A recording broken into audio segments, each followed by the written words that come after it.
is WB17 News at 10. Police tonight are investigating the murder of a Strawberry Mansion store clerk, her life taken during a holdup. Good evening, everyone. I'm Tony Yates. Steve Highsmith is off tonight. No one has been arrested yet in the murder of the corner store clerk. It happened during a robbery this afternoon. Friends are remembering the victim as a friendly, loving woman. Wendy Dockenbaugh is standing by live now at the Police Administration Building with the latest. Wendy. Tony, police have made no arrests, but they do have at least 2 suspects in custody, and they are questioning witnesses. The suspects were taken in within hours of the crime, and at least one of them lives right in the neighborhood where it happened. It happened just after 4 o'clock this afternoon. Police say 2 men came into Frank and Nate's variety store, chased out all of the little kids, then robbed the clerk at gunpoint. One demanded the money, and she opened the cash register. And as the money was being put into the bag, she was shot.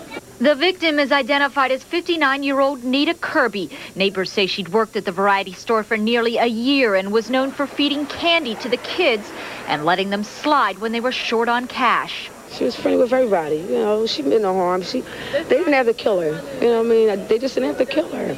You are? Not really. I got everything. Friends say Kirby lived here all her life. Though she had no real family, she developed such close ties with 2 other women in the neighborhood. They called each other play sisters. Nita is a friendly, loving person. Loved to do anything that she can for anyone if she thought she could. An hour after she died, police had suspects in custody. They took one young man and his sneakers from a house just a few doors down. I know this neighborhood is really going to the dogs. It really is. I mean, she was sweet. In the wake of this, residents are trying to organize a community meeting in the next day or so to talk about the increased crime in their neighborhood. Live at the experts rely on the Weather Channel. We keep you ahead of the storm. In the next half hour. Some family secrets about her death have been revealed tonight. Good evening, I'm Larry Menti. And I'm Renee Chenault. Our top story on News 10 at 11. New answers tonight in the circumstances surrounding the death of Linda McCartney. There is now confirmation that the wife of former Beatle Paul McCartney died in Arizona last week, not in California. Paul McCartney's publicist, Jeff Baker, initially said she died in Santa Barbara, California, but today Baker admitted he lied to protect the family's privacy. So Santa Barbara authorities tonight have dropped their investigation. A family friend says Linda McCartney died at her ranch near Tucson. Reports say a University of Arizona cancer specialist signed the death certificate. They also say a local medical examiner authorized her cremation at this Tucson funeral home. Paul McCartney reportedly allowed what he called a tiny untruth to flourish about where Linda died so he could buy some private time to grieve. Paul apparently told a friend, "It doesn't really matter what they say. The only thing I want is to get her back, and I can't have that." Another family friend answered the question of whether Linda took her own life. It would shock me more than anybody to find out that she had assisted suicide. That's just not their way to do things. And publicist Jeff Baker dismissed the suicide question as, quote, rubbish. James Earl Ray died today, taking with him the truth or the lies about the death of Dr. Martin Luther King. Ray confessed to killing the civil rights leader, then recanted 3 days later. He was serving a 99-year prison sentence. Ray was 70 and suffering from liver cancer. He spent the last years of his life trying to win a trial in the case. On April 4th, 1968, Dr. King was shot and killed by a sniper as he stood on the balcony of a Memphis motel. Ray, a fugitive from a Missouri prison where he was serving time for robbery, was staying at a motel nearby. He was captured 2 months later in England. In March 1969, Ray pleaded guilty to killing King. By doing so, he avoided a trial and a possible death penalty. The King family recently joined Ray's fight for a retrial. Today, King's son renewed the call. There has been a major conspiracy, and a lot of people are trying to keep the truth from occurring. And the only thing we can do is to continue to push for the truth. Other civil rights leaders believe Ray was involved but did not act alone. Ray's brother says his body will be cremated, his ashes flown to Ireland. Tonight, the murder mystery deepens in Newcastle County, Delaware. Police don't know if they're searching for a murder suspect or a murder victim. Deborah Puglisi is missing, and her husband is dead. Let's go live to News 10's Doug Schimel with the very latest. What can you tell us, Doug? Well, police here are indicating that forensic accountants have been going over a lot of data taken from the Puglisi home computer, desperately trying to figure out why somebody with a gun showed up at the house on Monday. Detectives have been back to redust the front door for fingerprints, perhaps to identify the man allegedly seen by witnesses backing a car up to the Puglisi's front door on Monday, around the time of the murder. And for the second time, the woods near the house were searched to make certain nothing was missed. The shooting death of Anthony Puglisi and the disappearance of his wife Debbie is now even on the internet, as Newcastle County Police look there as well for clues. Police say they are still optimistic about Debbie Puglisi, seen here on the job as a hospice worker for the critically ill. We'd like to have her back in good health. We feel that she can provide some information about what happened and where things are going. So obviously you're working under the assumption she's still alive? We're certainly hopeful for that fact. Now, viewing has been set for Anthony Puglisi this Sunday. His funeral follows on Monday, and at both will be Debbie Puglisi, represented in the form of her picture, some flowers, some of her favorite jewelry, and an empty chair. Live in Newcastle County, I'm Doug Schimel, News 10. Accused killer Arthur Bomar maintains he did not murder college athlete Amy Willard. Bomar took the stand at his pretrial hearing today. He disagreed with yesterday's testimony from his former brother-in-law, David O'Donnell, that he confessed in jail to killing the 22-year-old student in 1996.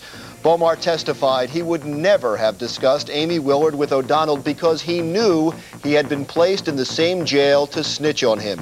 Bomar said, quote, "It was obvious why he was there. I mean, come on, it's not a coincidence. Any fool knew why he was there."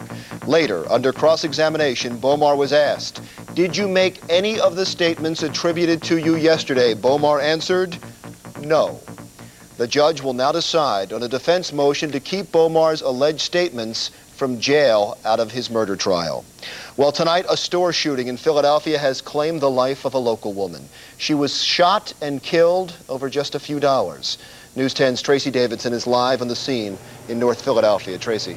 Larry, we're told Nita Kirby was a kind lady. She was known as the candy lady in this neighborhood because she would give candy to kids even if they didn't have enough money to buy it. She worked as a clerk here at this corner store. Well, this afternoon, two men armed with a gun walked into the store, cleared the kids out, and then demanded money. And she gave it to them out of the cash register, but they shot her anyway. A few hours later, police were down the street at a home in the 1700 block of North Taney. Witnesses had pointed them in the direction of a suspect who they believed was in the store at the time. They made that arrest this afternoon. Currently, police are still holding that scene at this hour, looking for a possible murder weapon. And more arrests could come later tonight. Live in North Philadelphia, Tracy Davidson, News 10. And a touching service tonight in South Jersey. Relatives remembered victims of crime. News 10 at Sacred Heart Church in Camden for a somber ritual tonight. Family members formed a long line around the pews. They each lit a candle and recited the name of their lost loved one. Stefan Cook, my son. Organizers planned this event to recognize Victims' Rights Week in the state of New Jersey. The problem of vacant buildings was the hot topic tonight at a Philadelphia town hall meeting. News 10 was at the Chestnut Hill Church of God. Some residents complained city inspectors are slow to respond to the abandoned buildings issue. Officials said they would make an extra effort to speed up response time to those concerned. To her clients in Bucks County, she was allegedly known as Madam Suzanne. To police, she is 43-year-old Micheline Nelson. Today, she was in district court facing prostitution and obscene performance charges. In February, police raided her Levittown home. They found whips, chains, bondage videos, and torture devices. Nelson is free tonight pending trial and can stay in her home, but neighbors are trying to get her evicted. Tonight, a pair of pricey automobiles once owned by macabre murderer Gary Heidnik are going on the auction block. Up for bids next week, Heidnik's 1971 Rolls-Royce with British right-hand steering and his 1987 Cadillac DeVille with only 2,100 miles on the odometer. Associated Auctioneers in Hunting Park will handle the sale. All profits will go to a local center for battered women. Gary Heidnik, you remember, made headlines in 1987 by turning his North Philadelphia home into a house of horrors. A jury convicted him of the torture murders of 2 women and feeding human remains to 3 other women. Heidnik is on death row in Pittsburgh. His latest appeal is pending before the Pennsylvania Supreme Court. Tonight, a father is charged with an unthinkable crime. Police say he injected his son with HIV-tainted blood. Brian Stewart of Missouri is charged tonight with first-degree assault. Now, police believe he stole the blood from a hospital in which he worked and then infected his son when that little boy was just 11 months old. That boy is now 7. Police say Stewart wanted his son to die so he could avoid paying child support. Well, tonight, the father jailed for kidnapping his daughter 18 years ago is out of jail and speaking out. Stephen Fagan posted a $250,000 bail to leave the Massachusetts jail. Fagan is accused of kidnapping his 2 girls when they were small, telling them that their mother was dead. The children have acted with integrity and character, and I think in the future, as this evolves, you will all see that there's much more to it than meets the eye. How was it to be back with your dad? It was great. Thank you. We'll talk to you later. Fagan's attorneys say the girls support their father and do not want to meet their mother. The White House calls the outburst bizarre, and tonight President Clinton is ignoring the fact he was called a name by a Republican congressman. Representative Dan Burton called the president, quote, a scumbag. Burton admits he could have been more diplomatic, but he says he was trying to make a point that he doesn't think the president is a man of integrity. Burton made the remark last week to a newspaper. Well, at least one woman won't comment about Bill Clinton in a courtroom. Come on, I won't be talking. Come on. You won't be talking at all? No. That's Susan McDougal arriving at the Little Rock, Arkansas federal court in shackles today. As you heard, she still has nothing to say to the Whitewater grand jury. She faces a criminal contempt charge for her silence today. McDougal has already spent 18 months in jail for refusing to answer questions. Well, a salute tonight to former Philadelphia Police Commissioner Richard Neal. The worst of El Niño's rains may be over, but look what's coming now. The great grasshopper invasion. Tomorrow, where it's happening and why on the CBS Evening News.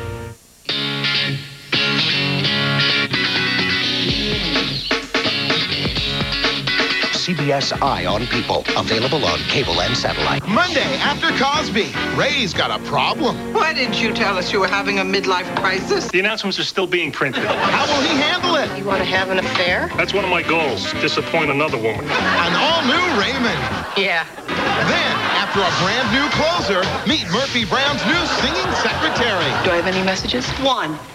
Singular sensation, every little step that she takes. Rosie O'Donnell stars on a brand new Murphy. It all happens CBS Monday. The honor of the family. The future of the Claricuzio is there. Welcome, everyone. The legacy of the father. Human beings are flawed. Trust nobody. The power of the son. Open your eyes and ears to the slightest hint of betrayal. A world premiere event. You can get out of it. There's no way out. No matter what happens to me, I will never set foot in this house again.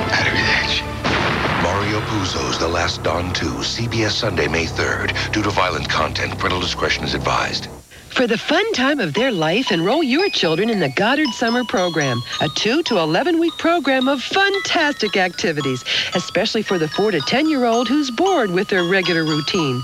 Come visit your local Goddard school now or call 1-800-GODDARD and see how you can save on enrollment.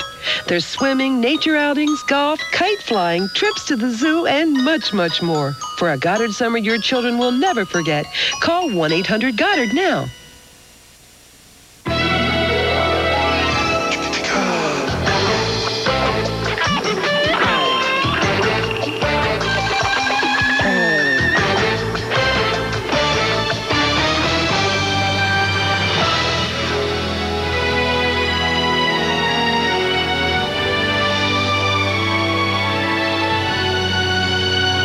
Yes, it's that good.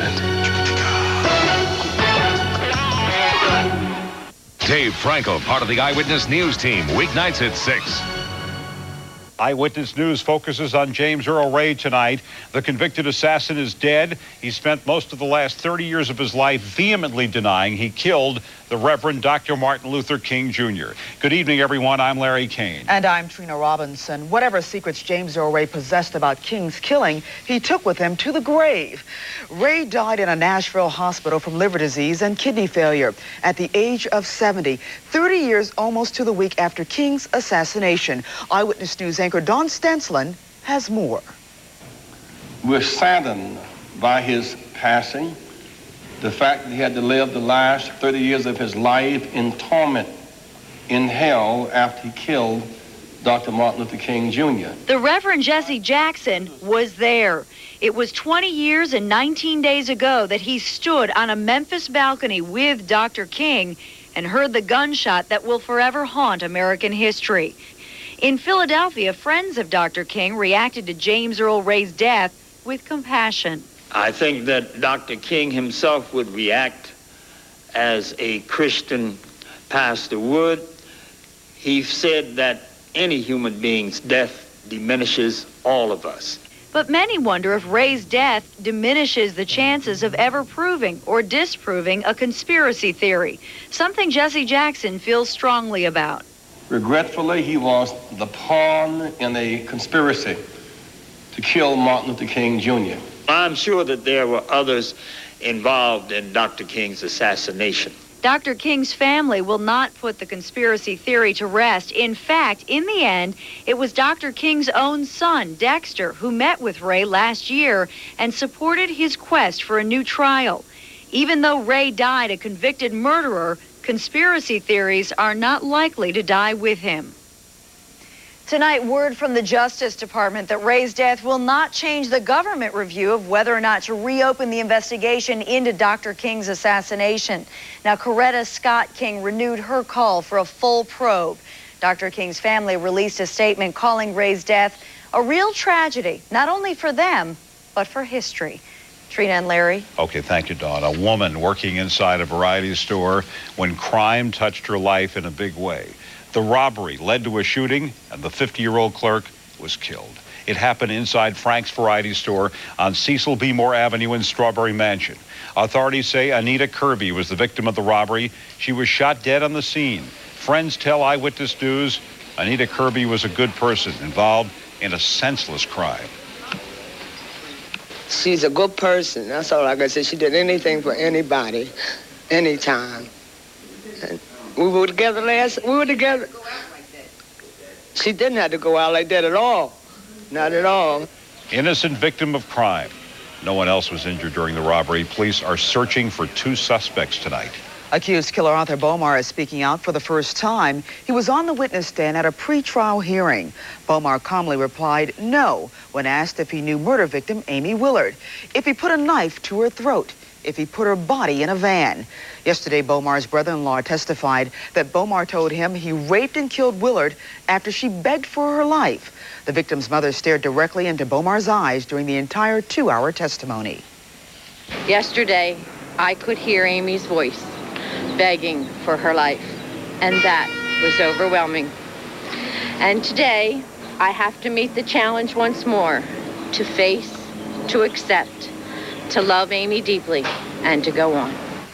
Bomar's trial is scheduled to begin in the fall. Some important video for you to look at tonight that may help solve a missing persons case that stemmed from a murder mystery. This is Deborah Puglisi, seen here in the video from a WHYY television production. She's been missing since Monday. That same day, her husband, Anthony Puglisi, was found murdered in their Newark, Delaware home. He was shot in the head. Investigators suspect Deborah Puglisi is also a victim of foul play. If you know where she is, you're asked to call the police. This is Crime Victims Week in the state of New Jersey. And citizens gathered tonight to remember those who lost their lives to violence.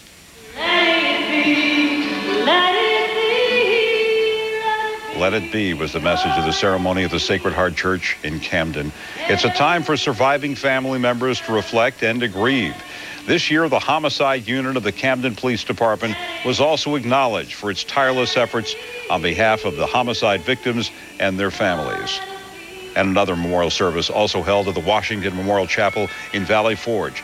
This was the 8th annual candlelight service in honor of those who lost their lives to violence. Prayers were offered for homicide victims and fallen police officers. The exotic dancer caught in controversy in the mainline murder case is responding to a jailhouse interview by Craig Rabinowitz. He confessed to killing his wife Stephanie inside their home. As we reported earlier this week, Rabinowitz told a newspaper that if somehow he were ever freed from prison, the first thing he'd do would be to visit the dancer Summer, with whom he had a long relationship. Summer said this to KYW News Radio. Craig Rabinowitz is a sad, troubled, sick person. My heart goes out most of all to his daughter, who will grow up without either of her parents at her side. I have absolutely no desire, intention, or willingness to have any contact, calls, or letters from Craig Rabinowitz. Rabinowitz pleaded guilty to killing his wife and is serving a life prison term. You may want to take a close look at a picture that we have here tonight. Federal agents have released a composite sketch of the man wanted for questioning about a church fire. It happened at the First Baptist Church in Glassboro last May. No one was hurt in the early morning blaze, but it completely destroyed the church. ATF agents say this man was seen on the grounds shortly before the fire broke out. Church members say they're hopeful someone will be caught, and in the meantime, they plan to rebuild that church. Protesters today disrupted the SEPTA board meeting in Center City. The demonstrators were complaining about SEPTA's paratransit system, which is used by some elderly people and riders with disabilities. SEPTA says they have plans to meet with some of the protesters to hear them out. Meantime, the SEPTA board today ratified a deal with the United Transportation Union, which represents bus drivers and trolley operators in Delaware and Chester counties.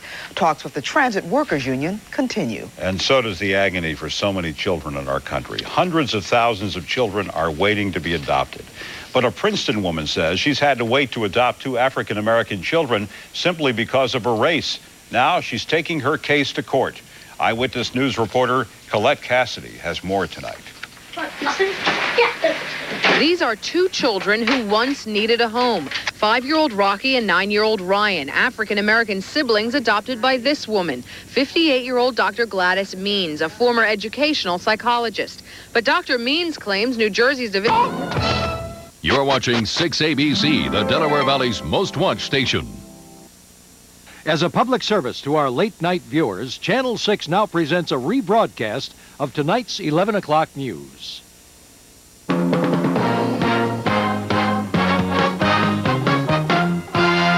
Action News, Delaware Valley's leading news program, with Gary Papa, Dave Roberts, and Jim Gardner.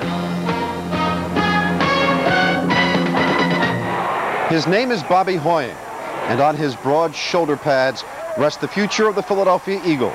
But tonight, 9 days after getting his appendix removed, he was back in the hospital and back under the knife. It is Thursday night, and the big story on Action News tonight is Eagles quarterback Bobby Hoying making a return visit to the operating room at Graduate Hospital in Center City, Philadelphia. Scott Palmer has been trying to get the details out of a tight-lipped Eagles organization. Scott, what have you learned? Jim, here's what we can tell you. Bobby Hoying is resting comfortably at Graduate Hospital here behind me, listed in stable condition. About a week and a half ago, he had his appendix taken out. Tonight, he needed further surgery to remove an abscess from his stomach. On April 14th, the Eagles quarterback underwent an appendectomy in Columbus, Ohio. After reporting today to the team's minicamp, the Eagles' new quarterback coach told me tonight he knew something was wrong. I wanted to see his battle wounds, and he evidently didn't feel real good. It looked like it had gotten a little bit swollen, and at some point during the day, I think when he saw James and the doctors there, they decided to take him back over to the hospital, make sure things were all right. Tonight, after an Eagles team meeting, Jerry Crafts told me he talked with his quarterback after the surgery. He said he feels fine. He said just because of the fact that it was, unexpected, and they had to go right in and do the surgery and stuff, that he's not on top of his, he's just not ready yet, But he said he'll be fine. Everything's gonna be all right. Did you get a chance to talk to him after the surgery? Oh yeah, he's feeling pretty good about himself. He's got a little healing to do, but he'll be all right. What did he tell you? How was it? Oh, I told him, he's a little too old to be getting messing with his appendix, you know what I mean? But he's all right. How far behind do you think this might put him? I don't think it would put him, behind at all, because I think he's definitely a student of the game, and he, he works hard, and he definitely knows what to do, and he understands offense well. Because of his surgery 9 days ago, Bobby Hoying was not going to take part in the minicamp that begins tomorrow. I talked with Coach Ray Rhodes tonight. He told me he expects to see his quarterback in a couple of days when he's released from the hospital, and he'll have plenty of time to catch up on his playbook. Gary Papa will have more on the story coming up in sports, and he'll be talking with Bobby Hoying's father, Vern, from the family's home in Ohio. That's the story from Graduate Hospital. I'm Scott Palmer, Channel 6 Action News, live in Center City. Thank you, Scott. Tonight, U.S. Attorney General Janet Reno says that the death of James Earl Ray will not affect whether the government reopens the investigation into the assassination of Martin Luther King. The 70-year-old Ray died this morning of kidney failure and liver disease at a Nashville, Tennessee hospital. Ray has been in prison since being apprehended for the murder of King on April 4th, 1968 at the Lorraine Hotel in Memphis. Ray confessed to the crime, but only 3 days later he recanted and for years had been seeking a new trial. Recently, the family of Martin Luther King, including his son Dexter, have been supporting Ray's legal efforts. The King family is convinced that the assassination was part of a conspiracy. Today, Martin Luther King III had this official reaction from the family. The tragedy is that many of us feel that James Earl Ray did not have his day in court. Jesse Jackson spoke of Ray's death and the conspiracy theory of Dr. King's murder. Martin Luther King Jr. But I am convinced that James Earl Ray, in fact, did kill Dr. King, but did not act alone. Outside the hospital in Nashville today, James Earl Ray's brother said, at least the harassment is over. He died peacefully. There was no, the government or the politician can't torture him no longer. James Earl Ray, dead at the age of 70. His body will be cremated, his ashes flown to Ireland. Back in our area, it was murder late today at a Strawberry Mansion variety store, and the victim was a woman well known in the neighborhood. Action News reporter Michelle McCormack has the story. Friends say Anita Kirby was known as the Candy Lady because kids who came up short never walked away from the Strawberry Mansion store empty-handed. Police say 2 robbers stormed the store around 4:30 this afternoon, chased the kids out. Kirby was shot in her side while putting money in the bag. There was no reason for her to die the way she did. I'm just hurt and devastated by the fact that they would kill her. Clark last saw her friend the night before at the Sugar Ship Bar down the block. Photos line the walls of Kirby's last birthday party. Believed to be a native of Mississippi with no local relations, Kirby is said to have considered many here her family. Thinking that we're going to see her the next day, but you never can tell these days. Neighbors reacted with disbelief when this man, who has not been called a suspect, was taken away for police questioning. He lives just doors away from the store, and the owner's daughter is baffled as to how her father's business could have become a target. He's been around here for so long, nothing like this ever happened, you know. Broad daylight, nothing like this ever happened, so I'm very surprised. Police say they are questioning more than one person in connection with the crime. They don't know how much money was taken, but all indications are Kirby was working alone and cooperating when the fatal shot was fired. We have several witnesses that gave us information, and we acted on that information. It's early, and we're just getting started, and we're going to see where it takes us. Even when police do determine who exactly pulled the trigger, residents who knew the Candy Lady and of her generosity say they will never be satisfied with why. Michelle McCormack, Channel 6 Action News, Strawberry Mansion. It was only a pretrial hearing, but the drama was intense inside the courtroom today when Arthur Bomar took the stand. Bomar flatly denied that he killed Amy Willard. He insists he has been framed and compared himself to O.J. Simpson. He also called his former brother-in-law a liar. David O'Donnell testified yesterday that Bomar confessed to sexually assaulting and then killing Willard. Bomar's defense is trying to convince the judge to disqualify O'Donnell's testimony from the upcoming trial. In Camden tonight, they lit candles in honor of people who lost their lives to violence in the past year. This is Crime Victims' Rights Week in New Jersey, and tonight, the Camden County Prosecutor's Office held this healing service and vigil at the Sacred Heart Church on Broadway. The candles were lit by family members of the victims. And at the same time, the service paid tribute to the Camden County Homicide Unit for dedication and compassion. Honors tonight for former Philadelphia Police Commissioner Richard Neal, with his wife standing at his side. Neal was presented with a coveted Philadelphia Bowl. The tribute dinner was sponsored by the NAACP and the Guardian Civic League, the city's Black Police Officers Association. Mayor Rendell heaped praise on Neal for his job as police commissioner in Philadelphia. Susan McDougal still won't talk to the Whitewater grand jury. She was in the Little Rock, Arkansas courthouse for 7 hours today, but spent only 15 minutes before the panel. She refused to answer questions about the finances of Bill and Hillary Clinton and their involvement in the Whitewater land deal. McDougal just finished serving an 18-month sentence for contempt because she wouldn't testify once before. She has now begun to serve a 2-year term for fraud in the Whitewater case. After a long investigation, Jonas Delmakis of Lansdowne has been ordered deported by the U.S. government. Seen here talking to Kathy Gandolfo in May of 1997, the longtime leader of the local Lithuanian community was accused of serving in a Lithuanian military detachment during World War II and helping the Nazis to kill thousands of Jews. Delmakis has always proclaimed his innocence and says he will appeal the deportation order. Action News was at the Katz Jewish Community Center in Cherry Hill tonight, where they marked the 50th anniversary of Israel by remembering the Holocaust. Members of the Jewish community paid tribute to a Dutch woman whose parents hid 8 Jews in their home for 3 years. The South Jersey Men's Club handed out special Holocaust memorial candles so these members of the Jewish community can honor the victims of the Holocaust in their own homes. Still to come on Action News tonight, a father is accused of a horrible crime, intentionally injecting his own child with HIV. And in a special report, Anita Brickman finds out how mothers are bouncing back from having babies. A cloudy, damp day, but AccuWeather says a much better day is on the way. And good news for wrinkle cream users. And more when Action News continues tonight. Alice and Rachel are both pretty smart shoppers and just bought the same new car. Alice did her homework. She spent over a week going to 6 dealerships, test driving and haggling for the right price. Rachel, on the other hand, went to just one place, the Airport Auto Mall, where she had her choice of over 15,000 new and used vehicles. Of course, Rachel did have to pay for all of this added convenience, $500 less. The Airport Auto Mall. You'll find it all right here. Room Plus offers an in-home design service, or you can bring your room measurements into the store. Cut! Oh, it's that kid again. You mean Dennis? He's why everything you buy at Room Plus is Dennis the Menace proof. Look at that neat stuff just around the corner, Rob. We're having a great sale with great savings, but shh, I can't tell you about it on TV.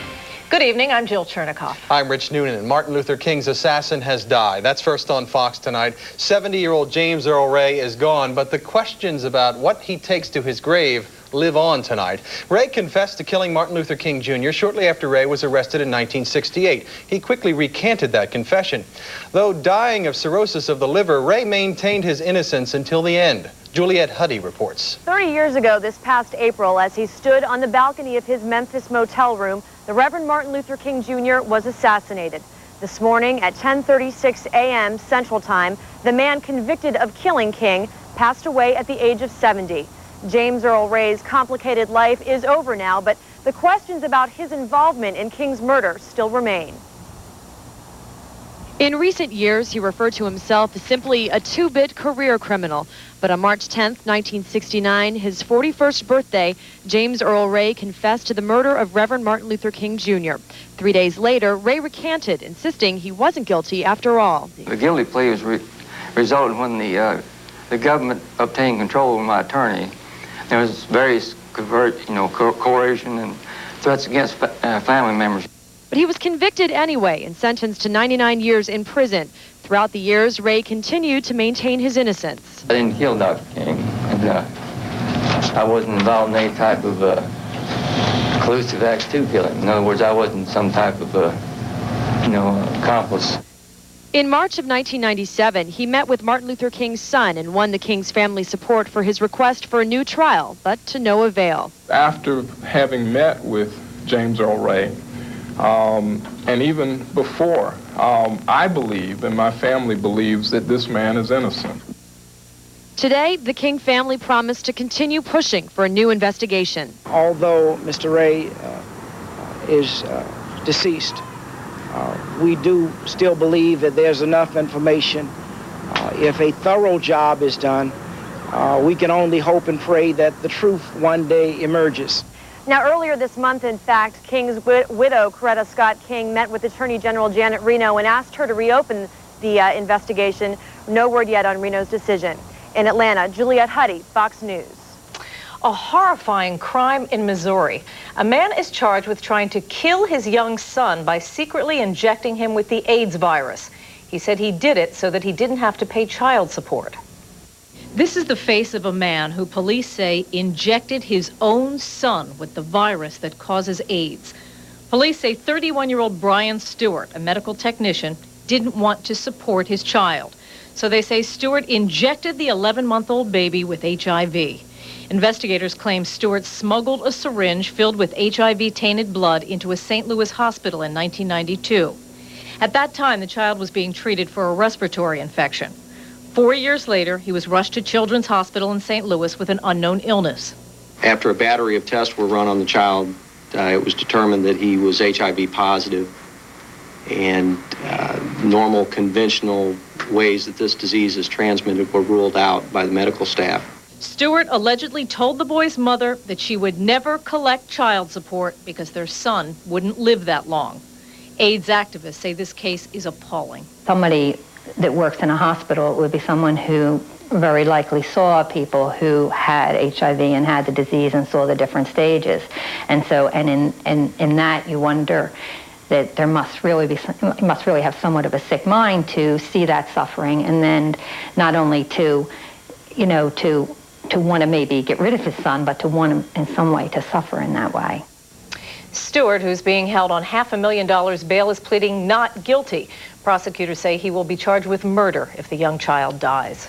She did exactly what he told her to do, but he killed her anyway. A retired woman working part-time at a Strawberry Mansion corner store was gunned down this afternoon for the pocket money in the cash register.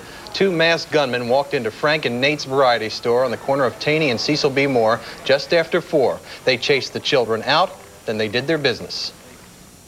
One went to the rear of the store, one stayed in the front of the store. One demanded the money, and she opened the cash register. And as the money was being put into the bag, she was shot. Not long after the shooting, police took a man in for questioning. He lived right up the block from the store. He's not been charged. Police have asked us not to identify the woman killed because some in her family have not been told. Neighbors say the woman killed was a wonderful person who often helped people who were short on money. Some potentially important video here of the missing Delaware nurse whose husband was found murdered Monday. Take a good look at this woman. This is 46-year-old Deborah Puglisi, seen here in a news story shot by WHYY TV. The mother of two was the subject of an intense ground search today across the street from her home in Academy Hill, Newcastle County. Her husband, 50-year-old Anthony Puglisi, a well-known funeral director, was found dead in the bedroom of the family home Monday with a gunshot wound to the head. Deborah Puglisi has not been seen since. Accused killer Arthur Bomar says he never told his former brother-in-law or anyone else that he murdered college lacrosse star Amy Willard. Bomar took the witness stand in Delaware County today, trying to get 2 confessions thrown out before his upcoming murder trial. Dave Schrackweiser reports. For an hour and 45 minutes, Arthur Bomar weaved his way through a minefield of questions about the murders of Amy Willard and Maria Cabuenos. The muscular convicted killer took the witness stand, trying to refute damaging and graphic testimony from his former brother-in-law, who claimed that Bomar confessed to the Willard and Cabuenos murders during a jailhouse chat last summer. Bomar said he knew immediately that David O'Donnell, quote, had to be a plant. Any fool would know why he was there, Bomar said, insisting he never confessed anything to O'Donnell. He was calm, he was cool, he was collected, he was precise in his questions. He was as credible as anyone else the Commonwealth has put up there. Bomar was cocky and smirked throughout his testimony as Amy's mother Gail watched, and prosecutor Dan McDivitt tried to punch holes in Bomar's alibi for the night Willard was kidnapped, raped, and murdered. Bomar admitted he went to Smokey Joe's bar once, but he denied he ever met Willard there. He insisted prosecutors are, quote, doing an OJ on me. DA Patrick Meehan refused to characterize Bomar's testimony. He noted that more than one person has said Bomar confessed. You have a witness right now who's saying it didn't happen, and more than one person saying it did.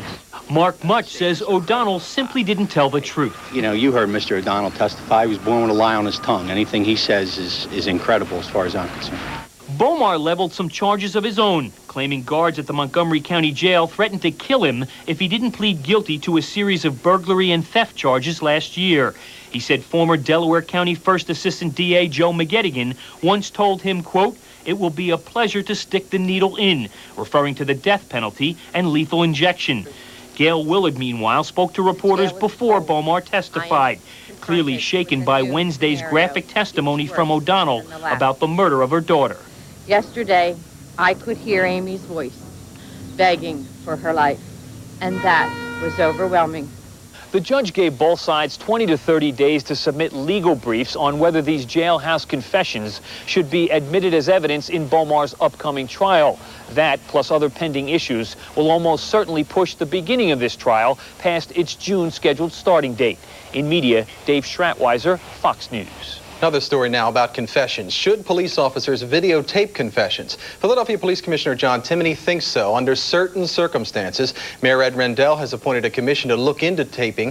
Timoney thinks the tape should roll during confessions of murderers and rapists. Dorothy Ernest, the mother of Center City murder victim Kimberly Ernest, says she and a group of lawyers helped to convince Timoney that tape confessions are useful. We presented our feelings about videotaping, and he listened very carefully. I think Philadelphia is blessed to have this guy. I think he's going to be wonderful. Mrs. Ernest's daughter, Kimberly, was murdered in 1995 while jogging in Center City. Police say her accused killers confessed, but the proof was only on paper. The two were acquitted of murder. They said their confessions were coerced. Dorothy Ernest was in Atlantic City today speaking to a group about crime victims. She says there's nothing to say. Susan McDougal is vowing to remain silent in the Whitewater grand jury investigation. McDougal arrived at the federal courthouse in Little Rock in shackles. She served 18 months in jail for refusing to answer questions about the financial affairs of President Clinton and the First Lady. Now she could face criminal charges. Her family says the investigation by independent counsel Ken Starr is unethical. Ken Starr is a sham. He is a liar, and he suborned perjury from her early on in this investigation. She will have nothing to do with Ken Starr ever.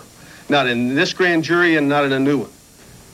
In 1996, McDougal was convicted of fraud in the Whitewater case along with her husband, James McDougal, who recently died. She said she knows of no illegal activity involving the Clintons. A local land development is doing much better than Whitewater. The plan to build a huge entertainment complex on Penn's Landing is getting a boost. City Councilman Frank DeCicco has introduced legislation to give taxpayer dollars to the plan. The 2-year construction project could start this fall. It's expected to bring in more than... Place where the sheriff wears the badge, but the cops own the town. Copland, rated R restricted. Go home happy. Blockbuster. Sylvester Stallone, Kurt Russell, Tango and Cash. Thursday night.